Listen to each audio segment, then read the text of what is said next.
Muy buenas tardes para todos ustedes, tengan hasta sus hogares. Me da mucho gusto poderles explicar el significado del Jueves Santo. Este día grandioso, muy grande para la iglesia, tiene dos cosas importantísimas que vamos a vivir el día de hoy en la Eucaristía. A mi lado está una imagen de nuestro Señor Jesucristo que está sentado en una mesa dispuesto a comer.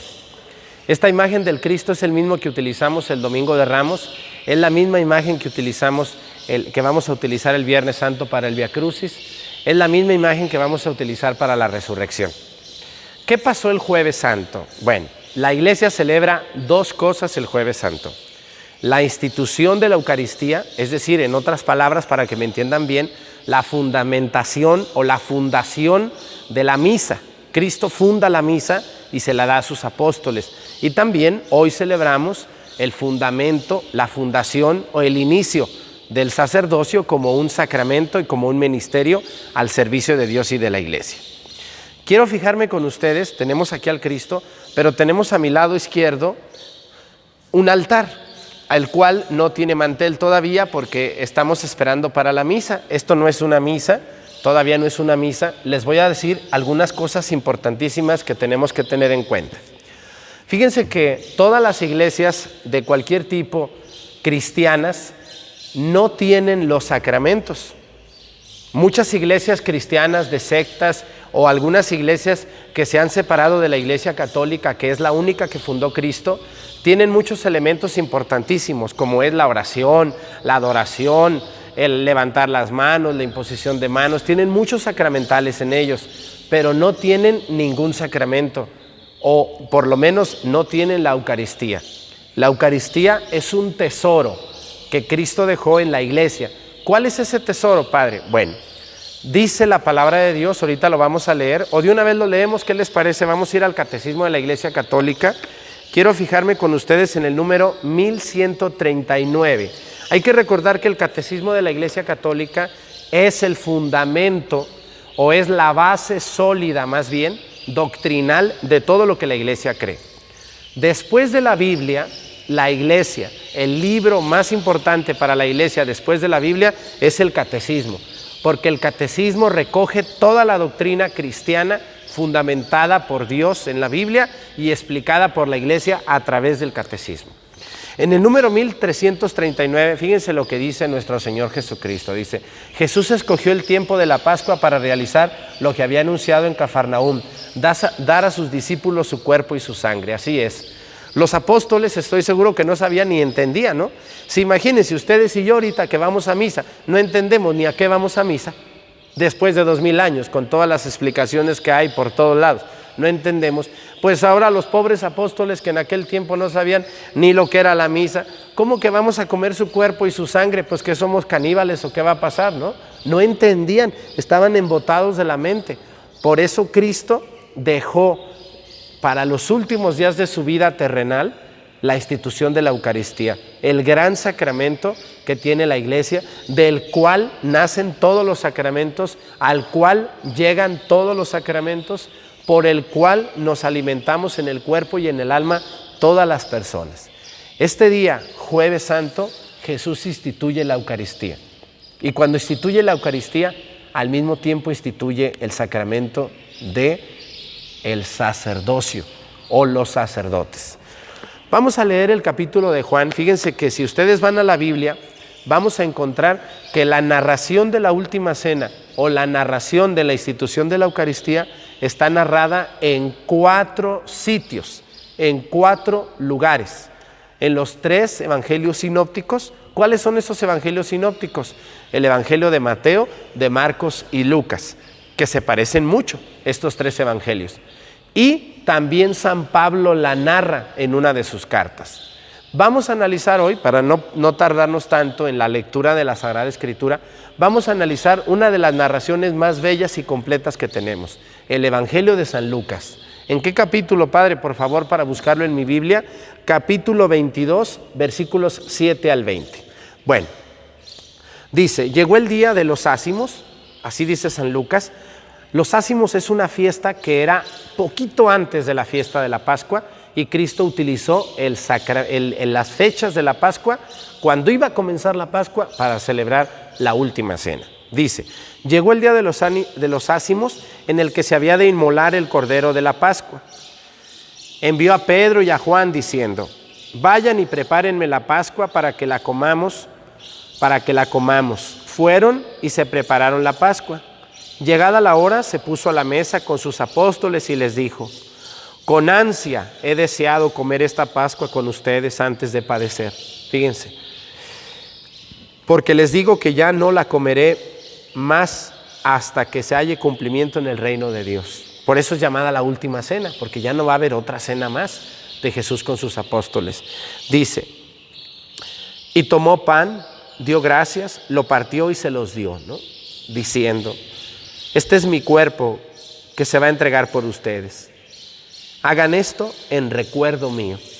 De igual modo, después de cenar, tomó el cáliz, diciendo, este es el cáliz de la nueva alianza en mi sangre, que va a ser derramada por ustedes. Bueno, palabra del Señor. Gloria a ti, Señor Jesús. Muy importante lo siguiente. Nuestro Señor Jesucristo dice en los evangelios que tomó el pan. Esto que tenemos aquí es una hostia que no está consagrada. No tiene ningún valor de ningún tipo, ¿vale? Por eso la tomó así, no tiene ningún valor. Muy importante, para que no se vaya a asustar alguna señora por aquí que esté viendo el video. Esta hostia no está consagrada, la vamos a consagrar más tarde, el sacerdote revestido como debe de ser, no como está ahorita el padre Arturo. Este es un video explicativo. Dice las Sagradas Escrituras que Jesús tomó el pan, lo partió y se los dio. Fíjense, ustedes y yo cuando vamos a misa vemos que los sacerdotes utilizan una hostia pequeñita, ¿no? Más pequeña que esta está grande, pero no está tan grande como estuvo el pan de Jesús. Hay que recordar que Jesús hizo la Eucaristía con el pan ácimo. Un pan ácimo es un pan largo, como una base de una pizza, de pura harina, sin levadura, sin azúcar, sin sal, sin royal, sin nada. Solo harina con agua, ¿no? No utilizó más que eso para celebrar la Eucaristía. Y dice que tomó el pan, lo partió y se los dio. Imagínense si Jesús hubiera utilizado una hostia pequeñita, pues no hubiera alcanzado. Para 12 personas para que se alimenten no hubiera alcanzado. Más todos los que estaban por ahí, les aseguro que no nomás había 12, había más. Bueno, muy importante lo siguiente. ¿Por qué la iglesia no utiliza el pan ácimo de ordinario para celebrar la misa? Bueno, sí se puede utilizar, pero el pan ácimo es un pan grueso, difícil de masticar, difícil de pasar, y si ustedes ven, pues muchas personas a veces ya no tenemos dientes o se nos puede caer un pedazo al piso y eso impediría o faltaríamos el respeto a la presencia real de Jesucristo en la Eucaristía. Por eso la iglesia ha utilizado la hostia o una oblea, como ustedes la conozcan, ¿no? Que no es gruesa, que es fácil de masticar, que es fácil de digerir y que es fácil de pasar. Esta hostia está hecha de lo mismo que se usó en los panes ácimos, es decir, de pura harina con agua. No tiene nada más que harina con agua y se utiliza en todas las misas. ¿Por qué? Cuando el sacerdote la toma, el sacerdote actúa en nombre de Cristo y es Cristo cuando consagra en la Eucaristía. El sacerdote toma el pan y dice las palabras que Jesús dijo. Tomó el pan, lo partió y se los dio diciendo, este es mi cuerpo que se entrega por ustedes.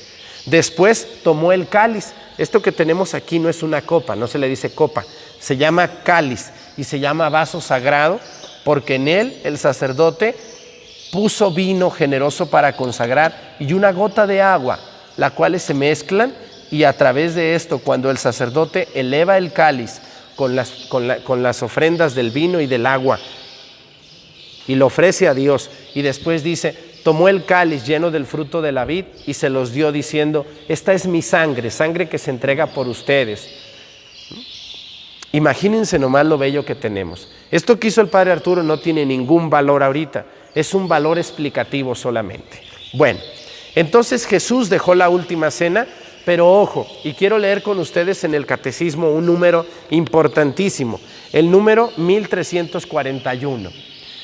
Hay una frase que todas las misas cuando ustedes van, el sacerdote dice al finalizar, dice, hagan esto en memoria mía, hagan esto en conmemoración mía. ¿Qué quiere decir esas palabras? Quiere decir, hagan esto porque yo se los mando, hagan esto para recordarme, háganlo. Es una orden, no es una invitación, ¿eh? Jesús ordena y dice, hagan esto en memoria mía. Pero ¿a quién le dijo? ¿A quién le dijo Jesús que hiciera esto? ¿Se lo dijo a alguna persona que fundó alguna secta protestante? ¿A alguno de ustedes o a mí? No. Se los dijo a sus apóstoles. Pedro, Juan, Andrés, Santiago, Juan, Felipe, Bartolomé, Simón, Tadeo, los que estaban con él ese día. Estos hombres que son llamados apóstoles, después dejaron a otros hombres que fueron llamados sucesores de los apóstoles y que hoy se llaman obispos. Los sacerdotes como yo o como cualquier sacerdote que ustedes conocen, somos colaboradores del obispo. Y por eso los sacerdotes podemos realizar la Eucaristía, los sacerdotes y solo los sacerdotes, porque fuimos a los únicos que Jesús nos encomendó esta tarea y esta obligación, como orden, no como si quieres. Los sacerdotes, cuando celebramos la Eucaristía, celebramos aquella orden que Jesús nos dejó. Y vamos a ver qué nos dice el catecismo sobre esto. Dice, el mandamiento de Jesús de repetir sus gestos y sus palabras hasta que Él venga. ¿Se acuerdan que cuando el Padre termina la consagración dice, este es el sacramento de nuestra fe, ¿no? Anunciamos tu muerte, Señor, hasta que vuelva. ¿Se acuerdan ustedes que dicen eso cuando estamos en la misa? Eso está en la primera carta de Corintios, capítulo 11, versículo 12. Ahí está, San Pablo así lo narra, dice, no exige solamente acordarse de Jesús. Esto no es un recuerdito de Jesús. Ay, ya nos acordamos del Señor. No es un recuerdito, dice, de lo que hizo. Requiere la celebración litúrgica por los apóstoles y sus sucesores, del memorial de Cristo, de su vida, de su muerte, de su resurrección y de su intercesión junto al Padre. Desde el comienzo la iglesia fue fiel a la orden del Señor. De la iglesia de Jerusalén se dice, fíjense lo que dice el capítulo número 2 de los Hechos de los Apóstoles, cómo desde entonces la iglesia ya celebraba la Eucaristía, con otro nombre, porque la misa no se llamaba misa, se llamaba Eucaristía, fracción del pan, reunión del pueblo, cena del Señor, etc. Dice, acudían asiduamente a la enseñanza de los apóstoles, fieles a la comunión fraterna, a la fracción del pan y a las oraciones. Acudían al templo todos los días con perseverancia y con un mismo espíritu. Ojo, dice, partían el pan por las casas y tomaban el alimento con alegría y con sencillez de corazón. Capítulo 2, versículos 42 a 46 de los Hechos de los Apóstoles. ¿Qué hacían los primeros cristianos? Partían el pan. Esa es la fracción del pan, es el primer nombre que tuvo la misa. Por eso cuando ustedes y yo nos reunimos a la misa, cuando ustedes y yo venimos a la iglesia y celebramos la Eucaristía, no estamos haciendo un recordatorio, no estamos haciendo un recuerdito, no, estamos viviendo la última cena. Cada misa es otra última cena, cada misa es otra celebración, cada misa es la presencia de Jesús entre nosotros. Por eso, las especies sencillas de un traguito de vino con una gota de agua y una hostia de harina, cosa tan sencilla, ahí está presente Jesús. Jesús dijo, este es mi cuerpo. Jesús dijo, esta es mi cáliz, esta es mi sangre. No dijo como que ahí me voy a quedar. No, dijo, este es mi cuerpo. Por eso una hostia consagrada, que no es esta no está consagrada, cuando ya está consagrada, ahí está la presencia de Jesús, Eucaristía, real y verdaderamente presente por siempre. Esta hostia tendrá siempre a Jesús, hasta que sea comulgada o comida por una persona. Pues me dio mucho gusto haber entendido. Y la otra cosa muy importante que deben de saber. Jesús instituyó el sacerdocio. Los sacerdotes somos sacerdotes cuando Jesús dijo, hagan esto en memoria mía. En este momento Jesús los instituye sacerdotes para celebrar la Eucaristía. A los obispos y los obispos a nosotros, los presbíteros. Por eso, un sacerdote está fundamentado el hecho de que es sacerdote en la Eucaristía. Cuando llega la orden, hagan esto en memoria mía. No les dijo a todos háganlo. No, dijo, ustedes hagan esto en memoria mía. Por lo tanto, hoy Jueves Santo, vayan a su iglesia, Abracen al sacerdote, celébrenlo, quieran, recen por él, porque los sacerdotes, así como hay mucha gente que nos quiere, hay mucha gente que nos odia gratuitamente. No les hemos hecho nada y sin embargo recibimos muchas cosas, muchos enemigos, personas que nomás hablan por hablar, ustedes los conocen, que no conocen lo que un sacerdote sufre, lo que un sacerdote vive, el sentarse a confesar horas, a escuchar puras cosas difíciles, el tener que atender enfermos, el tener que celebrar la misa, el tener que hacer tantas y tantas cosas para que todo salga bien, el estar siempre en los ojos de todo mundo. Hay gente que nomás está viendo todo, no sé si ustedes conozcan, criticando, haciendo daño a los sacerdotes. Ustedes que son cercanos a un sacerdote deben de apoyarlo en todo lo que emprenda, deben de quererlo y deben de perdonarlo cuando se equivoque y deben de taparle sus defectos, porque el sacerdote también tiene defectos, es inevitable, no es Superman, ni es Batman, ni el Hombre Araña, que de por sí esos personajes no existen. El sacerdote es un hombre tomado de entre los hombres que ha sido consagrado por Dios para celebrar los misterios del reino. Qué bonito video, ¿verdad que sí? Hoy, Jueves Santo, la Iglesia celebra la Eucaristía como un regalo de Jesús para nosotros y a los sacerdotes como un regalo. Un sacerdote es un regalo de Dios al pueblo de Dios. ¿Correcto? Un sacerdote es un regalo, no es una profesión, no es un oficio, es una vocación. Y un sacerdote es un regalo de Dios al pueblo. Y el pueblo debe... ¿Cómo se recibe un regalo, señores? Se recibe bien. Un regalo, pero el sacerdote solo, si ustedes no lo apoyan, no podemos. Yo se los digo por experiencia.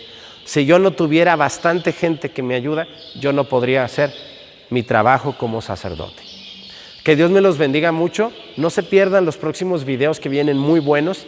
Y si tienen alguna pregunta, mándenme un WhatsApp. Ahorita las llamadas no las contesto porque estoy saturado de trabajo.